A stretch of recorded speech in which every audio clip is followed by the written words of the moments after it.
안녕하세요. 수면 시사 시간이 들어왔습니다. 수능, 면접, 논술의 필수 시사 상식 시간이죠. 자, 소개할까요? 네, 전 박기현 논술의 배용진 연구원입니다. 네, 자 오늘 준비해 오신 주제는 자유주의 시각입니다. 그렇죠. 이제 지난주에 현실주의 했으니까 이번엔 자유주의가 되겠죠. 네. 그럼 이제 자유주의, 현실주의 다시 한번 정리해 보면 국제사회는 무정부 상태다. 이게 공통점이고, 그렇습니다. 이 무정부 상태에서 뭘로 해결하느냐? 현실주의는 힘, 파워, 군사력으로 해결한다. 국가가 중심이 된다. 자유주의에서는 국제 질서 안에 어떤 관계, 조절, 이해관계 조절을 통해서 해결된다. 그러니까 이제 국가 이외의 다양한 주체들이 있죠. 국제기구 이런 것들이 있죠. 그래서 오늘은 이제 자유주의 시각에서 좀 살펴볼 건데요. 그냥 제일 핵심이 이제 경제예요, 그죠? 경제, 신자유주의 이런 이쪽으로 연결될 건데요. 자, 일단 자유주의는 이상주의에서 이제 나온 거죠. 그럼 이제 이상주의에 대한 설명을 좀 해주실까요? 네, 저 국제관계의 협력과 평화가 가능하다라는 기본적인 좀 유토피아적인 성격이 있는 입장입니다. 그래서 대표적으로 우드로 윌슨의 국제연맹 같은 경우도 이러한 사상을 기반으로 이제 만들어졌었죠. 국제연맹도 와해되고 세계대전도 일어나면서 이제 이상주의의 한계를 지적받는 거죠. 바로 현실주의에 의해서. 그러면서 이상주의의 기본적인 이 협력과 평화가 가능하다라고 하는 입장의 점점 더 이론적인 발전을 거듭합니다. 그래서 이제 자유주의, 그리고 근래에 이뤄서는 신자유주의. 그래서 우리가 보통 아는 자본주의의 신자유주의 이런 경제적인 개념이 국제정치에서도 이제 동일한 용어로 쓰이는데요. 이제 국제정치에서는 국제제도 활성화를 통해 국제협력이 가능하다라는 뜻으로 이해하시면 되겠습니다. 네. 이런 자유주의의 기반이 바로 국제기구죠. 그렇죠. 대표적인 비국가 행위죠. 그럼 이제 유엔이 대표적인 예고요. 네. 이제 국제연합인 유엔 이후에 이제 나온 각종 국제기구들이 있죠. 이제 흔히 우리 알고 있는 것들이 뭐 IMF나 WTO나요, 유니세프 이런 네. 것들 전부 다 국제기구에 해당하죠. 그런데 이제 오늘 이제 중점적으로 다룰 것은 WTO, WHO죠. WHO. 네. WHO 세계보건기구에 대한 네. 얘기를 좀 해보고자 하는 거죠. 네. 그러면 그거 한번 이야기해 볼까요? 세계보건기구가 지금 이 팬데믹에 대해서 민첩하게 움직이고 있죠. 네.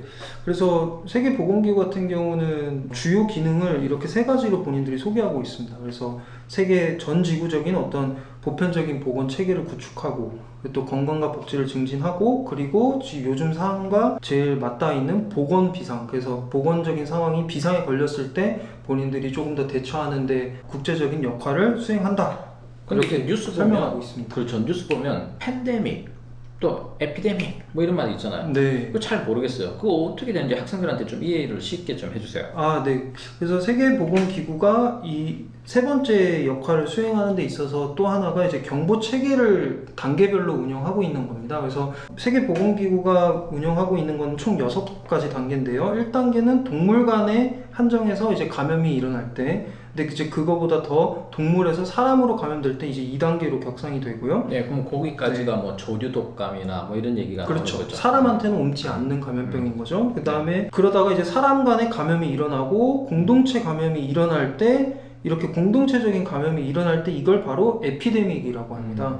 네. 그럼 이제 에피데믹은 한 국가 내에서 한 국가 그렇죠. 공동체에서 발생할 때 그렇죠. 에피데믹을 발령하고, 네. 이제 그럼 국가에서 국가로 전파될 때는 어떻게 되죠? 그렇죠. 복수의 국가에서 유행을 하고, 그게 또 더 나아가서 완전 전 세계적인 대유행으로 이어질 때 이 5단계, 6단계를 일컬어 자주 듣는 팬데믹, 우리가 지금 살고 있는 팬데믹이 그때 발령이 되는 겁니다. 그러면 이제 팬데믹이라 그러면 전 세계적인 위험이 있을 때 팬데믹이고, 그렇죠. 에피데믹 그러면 한 국가 안에서 이제 네. 전염병이 돌 때, 네. 그렇게 구분이 되는군요. 네. 그래서 여기서 기억할 점은 이제 이런 전지구적인 그 문제가 발생했을 때 세계보건기구가 이런 지금 우리 위급하다, 보건이 비상이다 라고 이제 경보 체계를 운영하고, 그에 맞게 각 국가도 조금 더 긴밀하게 대응할 수 있도록 이제 역할을 보조하는 역할을 수행하고 있습니다. 그래서 이제 이게 세계보건기구 WHO가 이제 움직인다는 것은 자유주의를 기반으로 움직이는 거고, 경제 공동체를 기반으로 움직이는 거잖아요.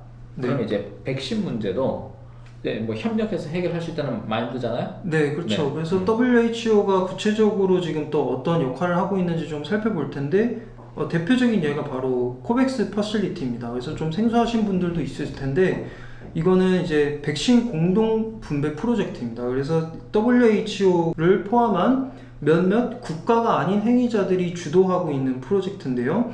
그래서 이 프로젝트는 제약회사들에게 백신을 공동으로 구매하고 그거를 국가들에게 공동으로 또 분배하는 프로젝트입니다. 이거는 이제 지난 시간 저희가 살펴봤던 백신 민족주의, 그러니까 즉 선진국들을 중심으로 백신의 원자재를 뭐 수출을 제한한다든지 그리고 독점한다든지 하는 식의 어떤 부분과는 매우 대비되는 사례라고 볼 수 있겠습니다. 즉 백신의 균등 공급을 이제 추구하는 국제기구만이 또 할 수 있는 또 좀 그런 역할이 있다는 점입니다. 그래서 올해 상반기 145개국의 백신을 이 코백스 퍼실리티를 통해서 이제 배포가 될 예정이고요.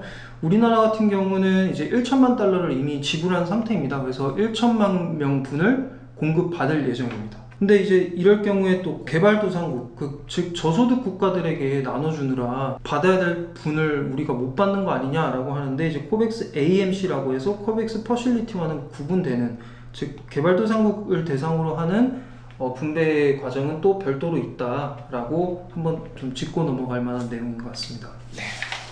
근데 이러한 또 자유주의와 국제기구가 한계가 있죠.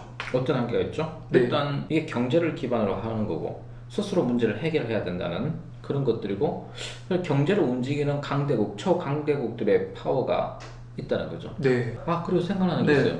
결국은 이거 백신 문제도 돈 문제니까 누구에게 분담을 시켜야 될 텐데 강대국이 돈을 얼마큼 내느냐에 달려있는 것 같아요. 네, 그렇죠. 지금 목도하고 있는 현실은 사실 힘에 의해서 많이 움직이고 있는 거죠. 그래서 이런 위기적 상황에서도 각 국가들이 각자 도생하고 있는, 그래서 무정부 상태에서는 결국에는 본인이 자신이 살아남아야 되는 이제 그런 상황을 우리가 목도하고 있습니다. 그리고 또 이런 국제기구나 이런 비국가 행위자들에게 있어서 강대국의 파워가 아주 지대하게 미치기 때문에 이런 부분들은 자유주의에서는 좀 파악하기가 힘든 측면이 분명히 있다. 그렇죠. 그래서 이제 이게 의사결정을 누가 하냐면 강대국 유엔 안전보장이사회 네, 상임이사국들이 결정을 해버리고, 네. 이번에 그 코로나가 확 퍼지는데도 불구하고 WHO에서 의장이 이거 빨리 이게 문제가 있다라고 팬데믹이라고 발표를 했어야 되는데 발표를 늦춘 거, 중국 책임을 묻지 않은 거, 이런 중국 것들은 감싸기.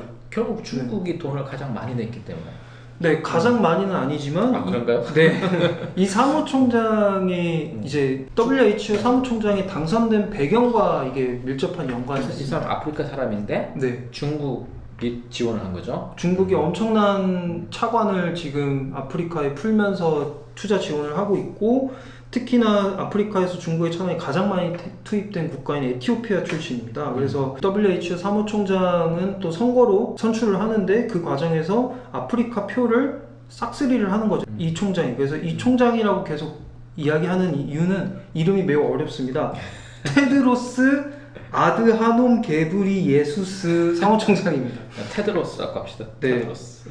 그래서 이 사무총장 같은 경우는 말씀해주신 대로 중국 감싸기 발언을 자주 한다거나 늦장 대응을 한다거나 중국의 눈치를 보느라 이제 그러한 부분들이 꼭 WHO가 아니더라도 다른 국제기구들도 이제 회원국들의 분담금으로 운영되기 때문에 정치적이나 경제적인 이해관계로부터 자유롭지 못하다는 또 국제기구의 한계를 또 저희가 살펴볼 수 있겠습니다. 자, 이제 이게 끝으로 정리를 하면 우리는 국제관계 질서를 현실주의와 자유주의로 나눠서 봤잖아요. 그러니까 이제 국제사회에서 벌어지는 일들을 현실주의적 시각에서 또는 자유주의적 시각에서 해석해낼 수 있고, 그리고 비판해낼 수 있는 힘을 기르기 위해서 우리가 두 개의 원리를 살펴보고, 교과적 원리를 살펴보고 현상에 적용해 본 겁니다. 이게 팬데믹이라서 그런데 또 다른 또 현상들이 발생하면, 국제 질서에 발생하면 그걸 또 적용할 수 있겠죠. 그래서 이제 국제 질서에 대해서 살펴봤습니다.